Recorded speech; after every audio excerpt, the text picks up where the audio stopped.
Magnus, can I ask you a question about managed services?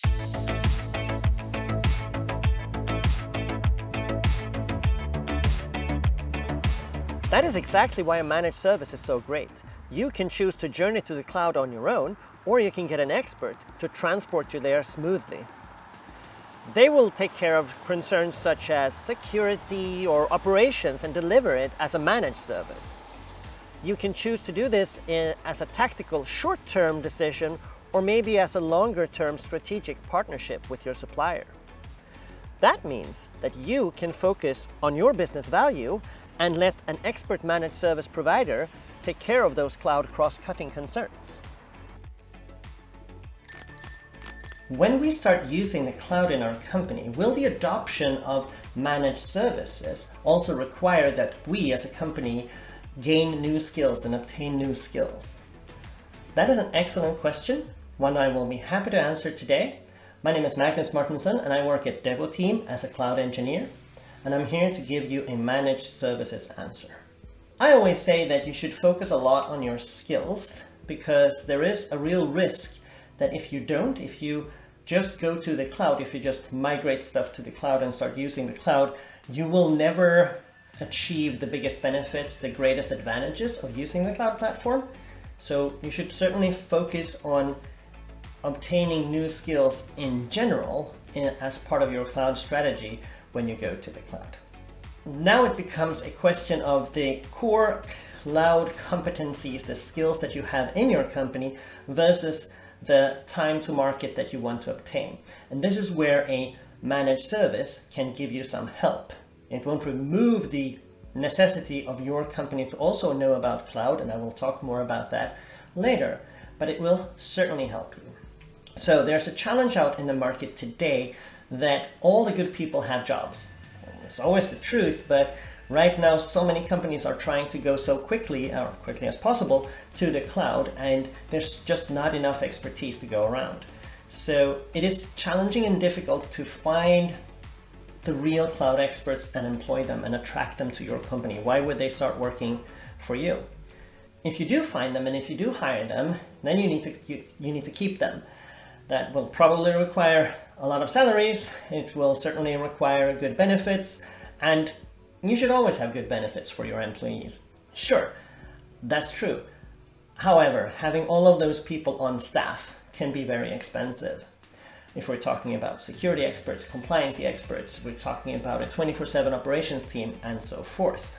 What you could be doing instead is subscribe to the value, the automated output, the real pre-built solutions created by an expert team, and subscribe to that as a managed service and receive the benefits as a service. When you're going to the cloud, when any company is going to the cloud, they want to achieve that complete cloud transformation. The cloud has transformed us and the way we do business entirely. We want to go there, but there's a long journey to get to that point. You start out by just doing simple migrations, and then you want to be in a place where you can start to innovate and so on and so forth. What you want to achieve is, of course, a lot of business value, and it's clear that when you are going for that business value, that cloud transformative, wonderful value that the cloud can bring, you will need some skills. So either you obtain those skills for yourself, or you obtain a managed service, and when you have a managed service, some of the skills requirements on your company has been lifted a little bit. I think we all recognize the old Venn diagram that puts the three components of good, cheap, and fast in the same image, and you can pick only two, right? So if you want it good and cheap, well, it's certainly not going to be fast. It's going to take a long time to have good value and good financial optimization in the cloud. And in the meantime, you're just going to have to be patient. If you want it good and fast, well, then certainly it's not going to be cheap. You have to hire the best experts, you have to have the best people and the best minds in the industry on this, skilled people. So that's certainly not going to be cheap. And finally, if you want it cheap and fast, well, what value is it actually going to have? Is it going to be any good? So this is the kind of the mold that we see, the frame of mind that people have when they refer to these three things that kind of are overlapping qualities, and you can pick only two. How do we, as a company, how do we break that mold? Well, the answer is that we cheat. So we're getting managed services, and now comes all of those questions again. Are they cheap? Well, I mean, yes, not necessarily. I mean, you pay for them, of course. However, they should be cost effective. They should be cheap in a sense that they bring a lot of value for the money that you spend. So you obtain skills from someone else rather than hiring them. Are they fast? You better believe they're fast. They're already built. They are pre-built solutions full of automation that are delivered to you as a service. They're going to be fast. Are they any good? Hopefully. You should get a good trusted managed services partner who has a lot of experience, who has done this many, many times before, and can deliver you a very good service. So you get these managed services, and do we then, as a company, not need to have those skills on staff, or can we just ignore that and go about our business? Well, you still need to, again, invest in some of your own cloud skilled staff. The main reason is that you are obtaining services from a vendor. Someone is delivering managed services to you. When we do that, we also want to have good customers. And good customers are customers who are skilled enough. They need our services, but they're skilled enough to understand what we're talking about so that they can receive in an optimal way and get the most benefit, right? You want to be a good customer. You want to be able to acquire managed services, and when you do, you should probably have, let's say that you get a security managed service.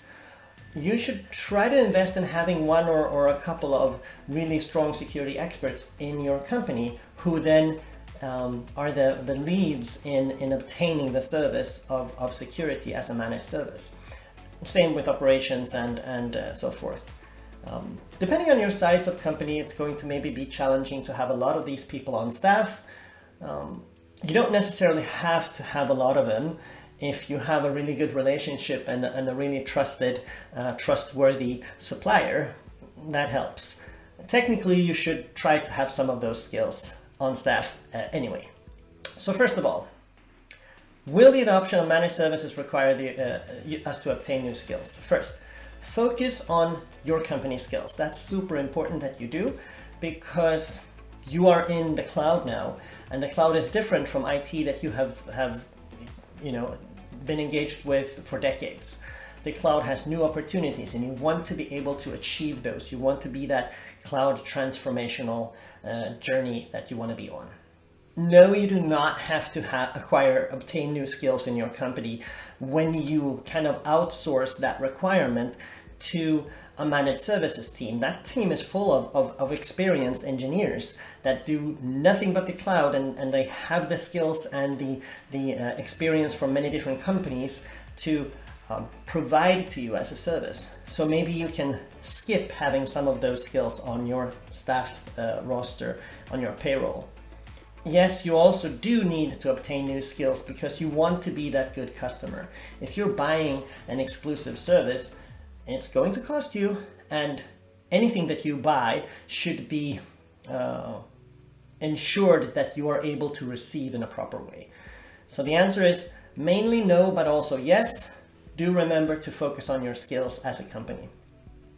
That is the answer to the question, will the adoption of managed services require us to obtain new skills? Thank you.